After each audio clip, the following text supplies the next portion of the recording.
Hi students, in first class we discussed the basic terminologies which are used in statistics and the probability subject. Now in today class we are going to discuss the methods of collecting data. How can we collect data from internal or external source? What are the methods involving in data collection? Before that, what is statistics? Statistics is a tool for converting data into information. Statistics is a tool for converting data into information. Actually, we collected the data from external source or internal source. This data means collection of observations. Data means collection of observations either in number form or in any other form, collection of observations. So we have the collected information only, collected observations only. After applying the statistical tool, this collected data will converted into meaningful information. This collected data is converted into meaningful information. Statistics plays a vital role when to transform the data into information. To transform the data into information. Now, what is data? How can we collect the data? Where we have to gather? How is it is gathered? How can the data come from? How do we ensure it is accurate? How we can ensure the data is accurate? How can we ensure it is reliable? Is it representing the population from which it was drawn? We have to answer for all these questions before collecting the data. You have to know the answer for all these questions before collecting the data. Let us see one by one. So, what are the methods while collecting data here? What are the methods while collecting data? Direct observation, experiments, and survey. In these three methods, we have collected the data: direct observation, experiments, and surveys. So, how can what is meant by direct observation? We prepared some set of questionnaires and sent to the respondents by emailing or by mailing or through WhatsApp and ask them to fill them out and mail them back. This is called a direct observation. And having interviews with the respondents, we have to go to the spot and meet the respondents one to one or meet the respondents through via telephone. We collected the data. That is called the direct observation. Then sending interviewers to the respondents' home or office directly and collected the face-to-face interview. This is called the collection of data. This is the one method to collect the data. We meet the respondents or through email or through telephone. We collected the information. So, depending on the nature, the variable data is classified into two broad categories. One is qualitative data, another one is quantitative data. Qualitative data tells the nature and quantitative data tells the number. Quantitative data tells the count. Qualitative data tells the explains the nature. In quantitative data, we classified into two types. We have discrete data and continuous data. Discrete data and continuous data. Let us see the qualitative data. The data is collected based on the qualities like the gender. That is called the qualitative data. So quantitative means data collected through measurement like length, breadth, etc. So it is collected through measurements. Qualitative means it collected based on the nature, qualities. Quantitative means based on the measurement. What is discrete data? The variable under observation takes only fixed values. Fixed values is called the discrete data. It takes any value between the interval, that is called the continuous data. It takes any value between the interval is called continuous data.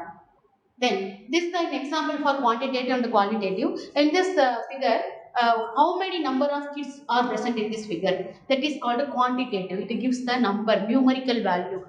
Number of kids is 6. This is called the qualitative. Qualitative means these kids are looking happy. So this is the nature. Qualitative means happy kids. Qualitative means happy kids. So quantitative data gives the number measurement. Qualitative data gives the character or qualities.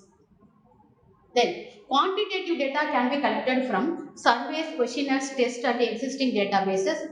Qualitative data can be collected from focused groups, unstructured interviews and unstructured information. Then these are the common data collection method. Very, very important question in 2 marks as well as in detailed question. Common data collection method.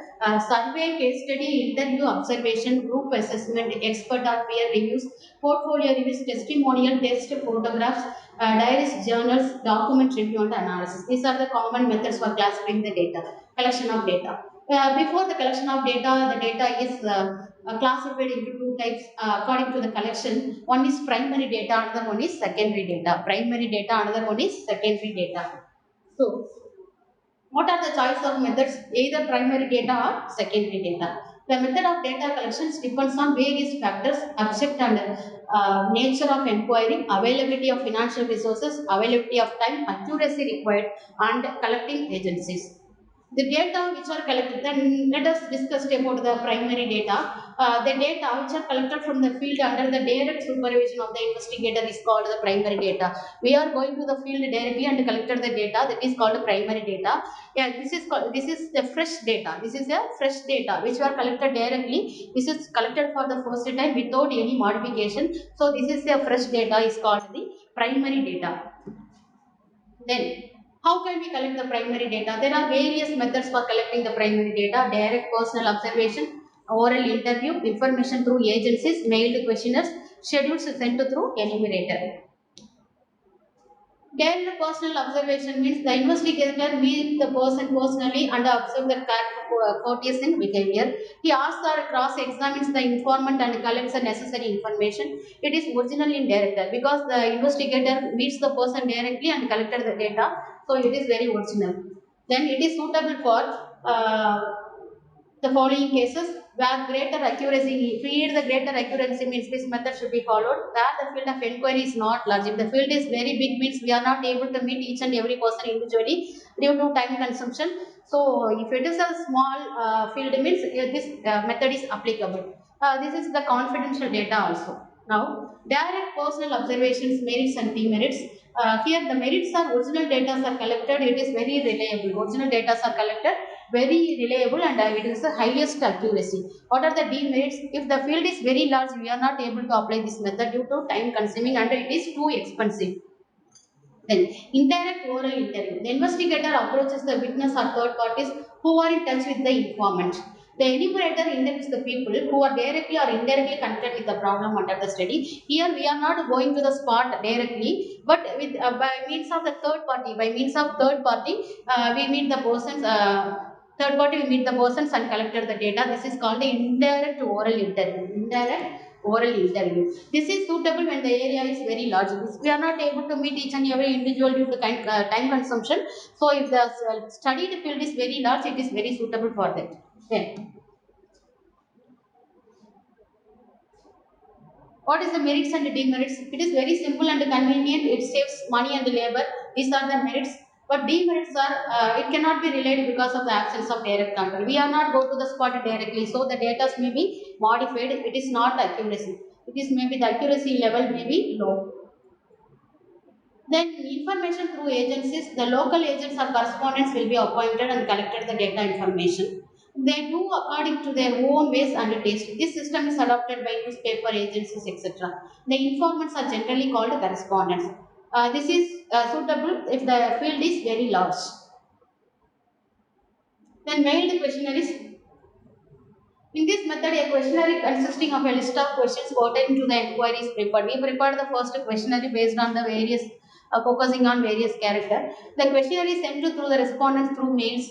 A covering letter is also sent along with the questionnaire, requesting the correspondent to extend their full cooperation by giving the correct replies. This method is adopted by the research works, private individuals, non-official agencies, state and central governments. It is suitable if the area is very large. Then, of all the methods, the mailed questionnaire is most economical because we are sending more number of people at a time, so it is more economical too. It can be widely used when the area of investigation is large. It saves money, labor, and time. But there are so many demerits. We cannot be sure about the accuracy and reliability of the data because the respondents sometimes did not give the exact result, so it is not reliable. There is a long delay in receiving the data from respondents. So secondary data are those data which have been already collected and analyzed by some earlier agency for its own use. Later, the same data are used by the different agency. Initially, the collected data is published in external source. They are used by some other person. Later, we collected the data that is called secondary data. Published source. This data is collected by published source or unpublished source. Published source, international publications, official publications, semi-official publications, publication of research institution. Already the data is published. From this published data, we can use for our purpose, that is called the secondary data. Unpublished source, there are various sources of unpublished data. They are records maintained by various governments. If need some data from the government agencies, we go to refer the record of the government with permission, then the data is collected. That is called the unpublished sources. So, what is the precondition in the use of secondary data? Before using the secondary data, the investigator should consider the following factors: suitability of the data, adequacy of the data, and the reliability of the data. Now, this is our class summary. Initially, we start with the meaning of statistics and application of statistics in various branches like theorymetry, schemometry, biostatistics, etc. Then statistics types, that is called descriptive statistics and inferential statistics. Descriptive statistics deals with the data, tables, charts. Inferential statistics deals with the point of estimation theory and the testing of hypothesis. And we see the discussed various data types, qualitative data, quantitative data, and the data collection method, primary data and secondary data, and also discussed the merits and the demerits. We will see in next class in some other topic. Thank you.